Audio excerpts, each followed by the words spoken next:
شروع اللہ کا نام لے کر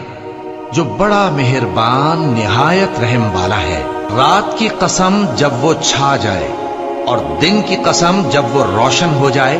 اور اس ذات کی قسم جس نے نر اور مادہ پیدا کیے کہ تم لوگوں کی کوشش طرح طرح کی ہے۔ سو جس نے اللہ کے رستے میں مال دیا اور پرہیزگاری کی اور بہترین بات یعنی کلمہ توحید کو سچ جانا،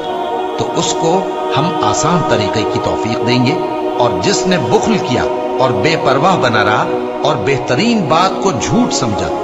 تو ہم اسے رفتہ رفتہ سختی میں پہنچا دیں گے، اور جب وہ دوزخ کے گڑھے میں گرے گا تو اس کا مال اس کے کچھ بھی کام نہ آئے گا۔ یقیناً راہ دکھا دینا ہمارا ذمہ ہے، اور بے شک آخرت اور دنیا ہماری ہی ملکیت ہے۔ سو میں نے تم کو بھڑکتی آگ سے خبردار کر دیا ہے، اس میں وہی داخل ہوگا جو بڑا بدبخت ہے، جس نے جھٹلایا اور منہ پھیرا، اور جو بڑا پرہیزگار ہے وہ اس سے بچا لیا جائے گا۔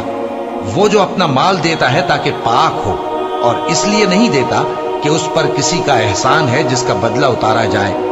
بلکہ اپنے رب اعلیٰ کی رضامندی حاصل کرنے کے لیے دیتا ہے، اور وہ عنقریب خوش ہو جائے گا۔